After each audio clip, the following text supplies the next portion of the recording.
ओम शांति। 26/1 के साकार महावाक्य आज सुनते हैं। हेडिंग में बाबा ने कहा, मीठे बच्चे, ब्रह्मा बाबा शिव बाबा का रथ है। दोनों का इकट्ठा पाठ चलता है। इसमें जरा भी संशय नहीं आना चाहिए।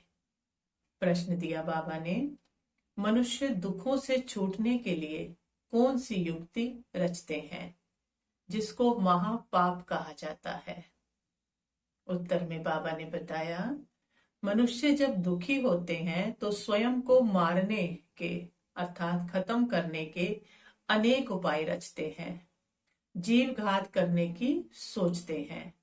समझते हैं इससे हम दुखों से छूट जाएंगे, परंतु इन जैसा महापाप कोई और नहीं है।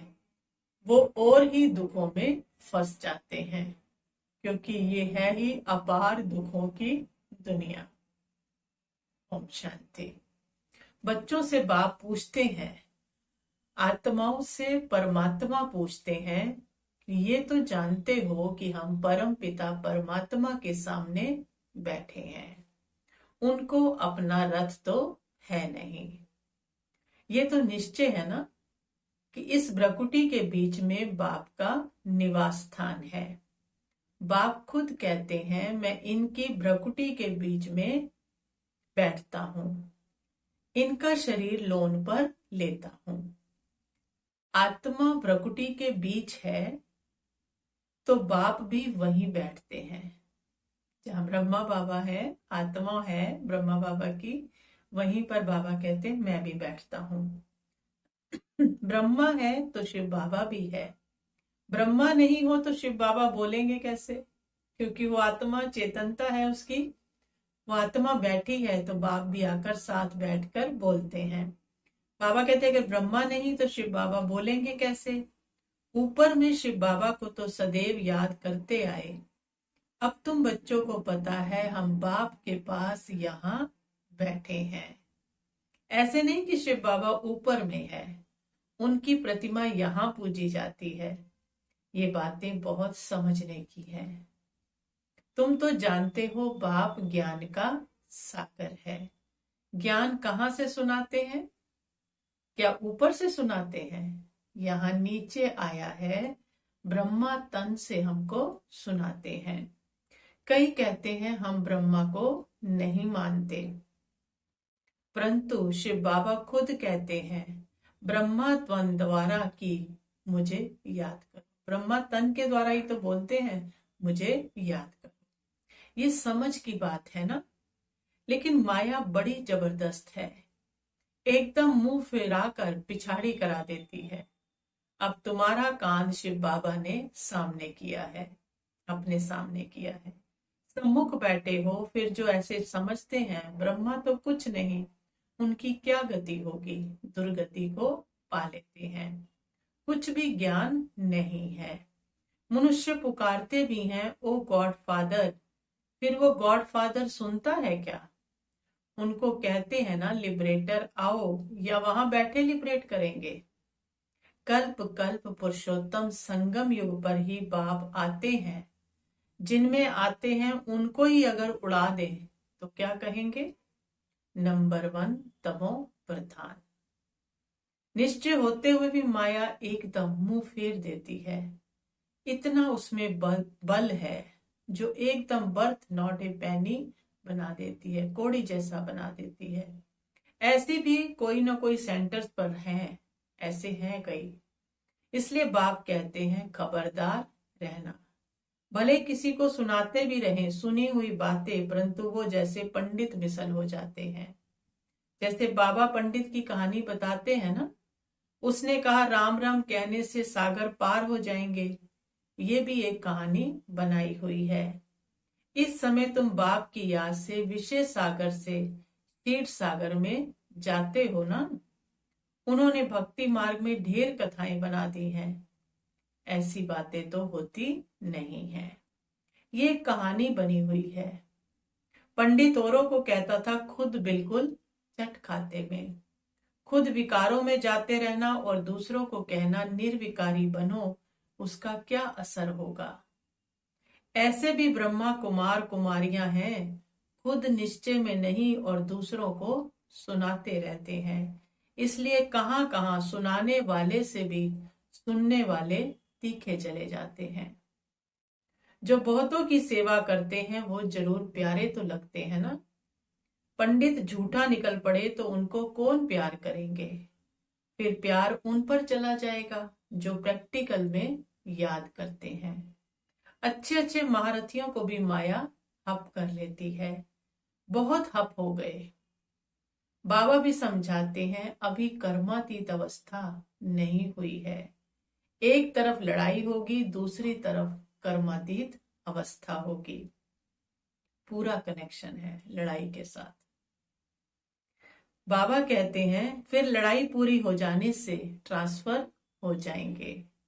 पहले रुद्रमाला बनती है, ये बातें और कोई भी नहीं जानते।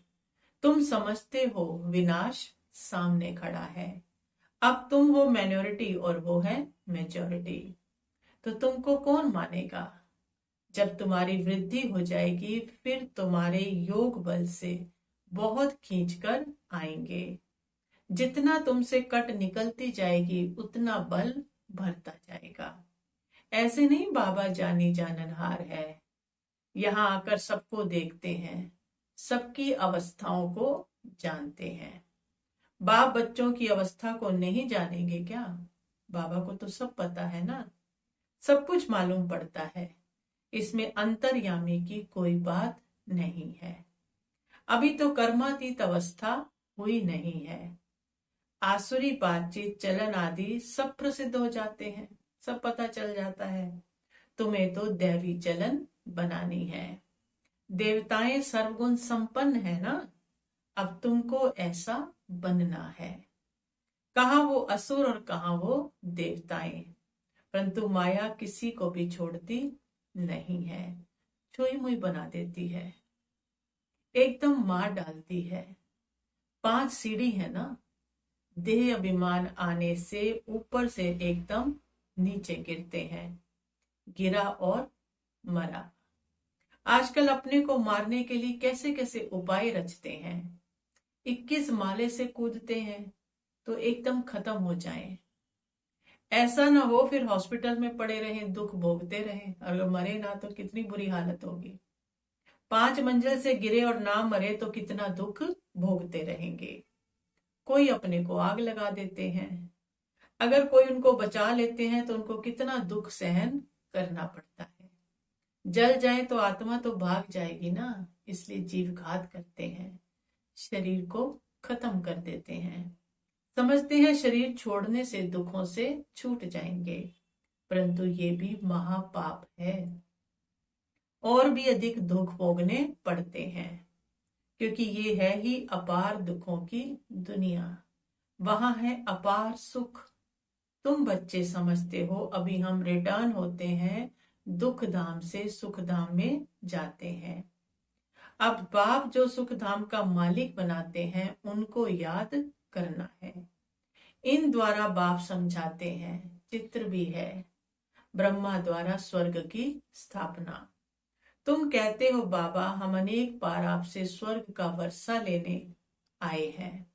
बाप भी संगम पर ही आते हैं। जबकि दुनिया को बदलना है तो बाप कहते हैं मैं आया हूं तुम बच्चों को दुख से छुड़ाकर सुख की पावन दुनिया में ले जाने के लिए। बुलाते भी हैं ना, हे पतित पावन, लेकिन समझते थोड़ी हैं कि हम महाकाल को बुलाते हैं। किसको बुला लिया? महाकाल को बुला लिया कि हमको इस चीची दुनिया से घर ले चलो। जरूर बाबा आएगा, हम मरेंगे तब तो पीस होगी ना, तब तो शांति हो गई ना। शांति शांति करते रहते हैं। शांति तो है परम धाम में, परंतु इस दुनिया में शांति कैसे हो जब तक इतने ढेर मनुष्य हैं। सतयुग में सुख शांति थी, अभी कलयुग में तो अनेक धर्म है। वो जब खत्म हो तब एक धर्म की स्थापना हो, तब तो सुख शांति हो। हाहाकार के बाद ही फिर जय जयकार होगी। आगे चल देखना मौत का बाजार कितना गर्म होता है। विनाश जरूर होना है। एक धर्म की स्थापना बाप आकर करते हैं। राजयोग भी सिखाते हैं, स्थापना भी कराते हैं और राजयोग भी सिखाते हैं। बाकी सब अनेक धर्म खल्लास हो जाएंगे। गीता में कुछ दिखाया नहीं है। 5 पांडव और कुत्ता हिमालय पर गल गए। फिर रिजल्ट क्या हुई? क्या रिजल्ट हुई? प्रलय दिखा दी। जलमयी भले होती है परंतु सारी दुनिया जलमयी हो नहीं सकती। भारत तो अविनाशी पवित्र खंड है। उसमें भी आबू सबसे पवित्र तीर्थ है, जहां बाप आकर तुम बच्चों के द्वारा सर्व की सदगति करते हैं। दिलवाला मंदिर में कितना अच्छा यादगार है, कितना अर्थ सहित है, परंतु जिन्होंने बनाया है वो नहीं जानते। फिर भी अच्छे समझू तो थे ना, तभी तो बना दिया। द्वापर में जरूर अच्छे समझदार होंगे, कलयुग में होते हैं तमो प्रधान। द्वापर में फिर भी तमो बुद्धि होंगे, प्रधान नहीं है, तमो बुद्धि है। सब मंदिरों में ये ऊंच है जहां तुम बैठे हो, जहां तुम बैठे हो। अभी तुम देखते रहेंगे विनाश में होलसेल मौत होगा, होलसेल महाभारी लड़ाई लगेगी, सब खत्म हो जाएंगे, बाकी एक खंड रहेगा। भारत बहुत छोटा होगा, बाकी सब खल्लास हो जाएंगे। स्वर्ग कितना छोटा होगा। अभी ये ज्ञान तुम्हारी बुद्धि में है, कोई को समझाने में भी देरी लगती है। ये है पुरुषोत्तम संगम युग। यहाँ कितने ढेर मनुष्य हैं और वहां कितने थोड़े मनुष्य होंगे। ये सब खत्म हो जाएंगे। वर्ल्ड की हिस्ट्री ज्योग्राफी रिपीट होगी जरूर, फिर शुरू हो जाएगी। जरूर स्वर्ग से ही रिपीट करेंगे ना, पिछाड़ी में तो नहीं आएंगे ना, स्वर्ग से ही रिपीट शुरू होगी ना, फिर अंत तक आएंगे। ये ड्रामा का चक्र अनादि है जो फिरता ही रहता है। इस तरफ कलयुग, उस तरफ है सतयुग। हम संगम पर हैं, ये भी तुम समझते हो। बाप आते हैं, बाप को रथ तो जरूर चाहिए ना। जो बाप समझाते हैं तो बाप समझाते हैं, अभी तुम घर जाते हो, फिर ये लक्ष्मी नारायण बनना है तो दैवी गुण भी धारण करने चाहिए। बाबा कहते, ये भी तुम बच्चों को समझाया जाता है, रावण राज्य और राम राज्य किसको कहा जाता है। पतित से पावन, फिर पावन से पतित कैसे बनते हैं। ये खेल का राज बाप बैठ समझाते हैं। बाप नॉलेजफुल बीज रूप है ना, चैतन्य है, वही आकर समझाते हैं। बाप ही कहेंगे, सारे कल्प वृक्ष का राज समझा, इसमें क्या क्या होता है, तुमने इसमें कितना पार्ट बजाया है। आधा कल्प है दैवी स्वराज्य और आधा कल्प है आसुरी राज्य। अच्छे अच्छे जो बच्चे हैं उन्हों की बुद्धि में नॉलेज रहती है। बाप आप समान बनाते हैं। टीचर्स में भी नंबर वार होते हैं ना, कई तो टीचर होकर भी फिर बिगड़ पड़ते हैं, बहुतों को सिखाकर फिर खुद खुद खत्म हो गए। छोटे छोटे बच्चों में भिन्न भिन्न संस्कार वाले होते हैं। कोई को देखो नंबर 1 शैतान, कोई फिर परिस्तान में जाने लायक। कई हैं जो ना ज्ञान उठाते ना अपनी चलन सुधारते, सबको दुख ही देते रहते हैं। ये भी शास्त्रों में दिखाया है कि असुर आकर छिपकर बैठते थे। असुर बन कितनी तकलीफ देते थे। ये तो सब होता रहता है। ऊंचते ऊंच बाप को ही स्वर्ग की स्थापना करने आना पड़ता है। माया भी बड़ी जबरदस्त है। दान देते हैं फिर भी माया बुद्धि फिरा देती है। आधा को जरूर माया खाएगी, तब तो कहते हैं माया बड़ी दुष्कर है। पूरी धारणा नहीं करते, बीच में लटके रहते हैं, तो फिर माया तो तंग करेगी। आधा कल्प माया राज्य करती है तो जरूर इतनी पहलवान होगी ना, 2500 साल से उसका राज्य चल रहा है तो पहलवान तो होगी ना। माया से हारने वाले की क्या हालत हो जाती है, बाबा कह रहे हालत ही खराब हो जाती है। अच्छा, फिर धारणा के लिए बाबा ने कहा, कभी भी छुई मुई नहीं बनना है, दैवी गुण धारण कर अपनी चलन सुधारनी है। बाप का प्यार पाने के लिए सेवा करनी है, लेकिन जो दूसरों को सुनाते हैं वो स्वयं धारण करना है। कर्मातीत अवस्था में जाने का पूरा पूरा पुरुषार्थ करना है। वरदान दिया बाबा ने, मेहनत और महानता के साथ रूहानियत का अनुभव कराने वाले शक्तिशाली सेवाधारी भव। मेहनत और महानता के साथ रूहानियत का अनुभव कराने वाले शक्तिशाली सेवाधारी भव।